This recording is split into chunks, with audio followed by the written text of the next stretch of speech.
आज हम भारतीय इतिहास की एक ऐसी शख्सियत की कहानी में उतरेंगे जिनका नाम सुनते ही हिम्मत और स्वाभिमान की एक तस्वीर जहन में बन जाती है। झांसी की रानी लक्ष्मीबाई। मैं अपनी झांसी नहीं दूंगी। ये सिर्फ चंद शब्द नहीं थे। ये उस वक्त की सबसे बड़ी ताकत को एक रानी की सीधी चुनौती थी। उनके अटूट इरादों का ऐलान था। तो चलिए इस असाधारण कहानी को परत दर परत समझते हैं। जब भी हम रानी लक्ष्मीबाई के बारे में सोचते हैं तो सबसे पहले क्या ख्याल आता है? वही तस्वीर है ना? घोड़े पर सवार एक वीरांगना, एक हाथ में तलवार, आंखों में आजादी की वो चमक। ये उनकी वो छवि है जो हमारे दिलों में बसी हुई है। लेकिन इस यादगार छवि के पीछे की असलियत को समझने के लिए हमें उस महिला से मिलना होगा जो वो असल में थीं। एक रानी, एक विधवा और एक बेहद काबिल डिप्लोमैट जिसे हालात ने अपनी सारी सीमाओं को लांघने पर मजबूर कर दिया। उनकी कहानी को समझने के लिए हमें थोड़ा पीछे 19वीं सदी के भारत में चलना होगा।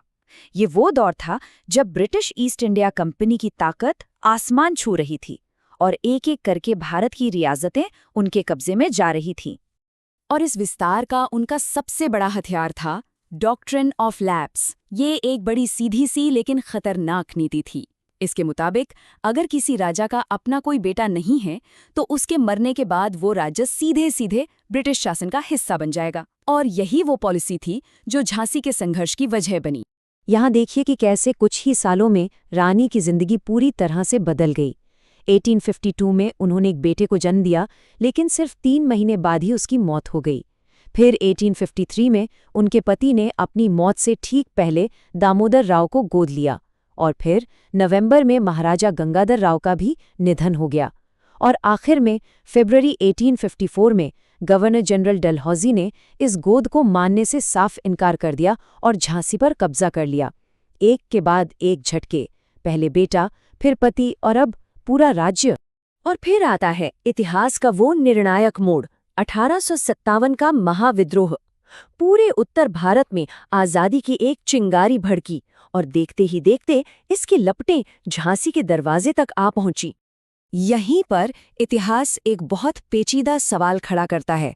जब झांसी में विद्रोह हुआ तो रानी की भूमिका क्या थी? क्या वो विद्रोह की नेता थी या फिर वो सिर्फ हालात का शिकार हो गई?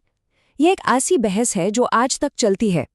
यहाँ हमें दो बिल्कुल अलग अलग नज़रिए देखने को मिलते हैं। एक तरफ थे अंग्रेज अधिकारी जिन्हें पूरा यकीन था कि इस नरसंहार के पीछे रानी का ही हाथ है। दूसरी ओर कई भारतीय सोर्सेज ये बताते हैं कि उन्हें इस साजिश के बारे में पता ही नहीं था और जब विद्रोहियों ने शहर पर कब्जा कर लिया तो उनके पास उनका साथ देने के अलावा कोई और चारा नहीं था। वो सचमुच दो पार्टों के बीच पिस रही थीं। जब अंग्रेजों ने उन्हें दोषी मान ही लिया और सजा देने का फैसला कर लिया तो रानी के लिए बातचीत के सारे रास्ते बंद हो गए। अब उनके पास सिर्फ एक ही रास्ता बचा था, लड़ना। और यहीं से एक रानी ने एक महान योद्धा का रूप ले लिया। उन्होंने जो लीडरशिप दिखाई वो कमाल की थी। शहर की दीवारों को मजबूत करवाया, तोपें तैयार करवाईं और अपनी सेना का हौसला बढ़ाया, जिसमें औरतें भी शामिल थीं। झांसी अब महज एक शहर नहीं, एक अभेद किला बन चुका था।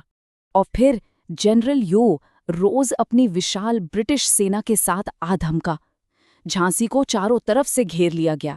दीवारों पर जबरदस्त गोलाबारी हुई और एक बहुत ही भयानक लड़ाई छिड़ गई, जिसमें झांसी के लोगों ने अपनी मिट्टी के लिए आखिरी दम तक लड़ाई लड़ी। जब किला हाथ से निकलने ही वाला था, तब रानी ने कुछ ऐसा किया जो आज भी एक मिसाल है।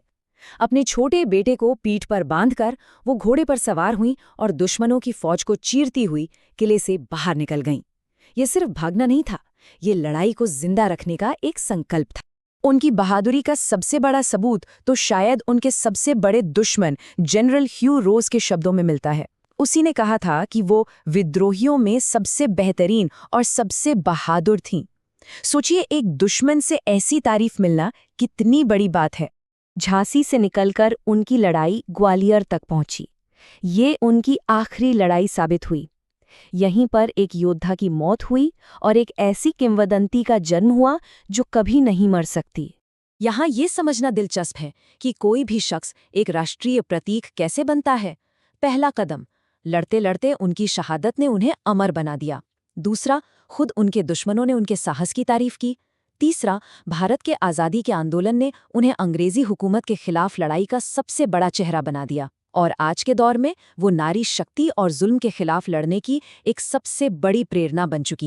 उनकी विरासत की ताकत का अंदाज़ा इस बात से लगाया जा सकता है कि उनकी मौत के लगभग 100 साल बाद वर्ल्ड वॉर II के दौरान इंडियन नेशनल आर्मी ने अपनी पूरी तरह से महिलाओं की एक बटालियन बनाई और उसका नाम रखा रानी झांसी रेजिमेंट। तो आखिर में ये सवाल हमारे सामने खड़ा होता है कि राष्ट्रीय नायक बनते कैसे हैं?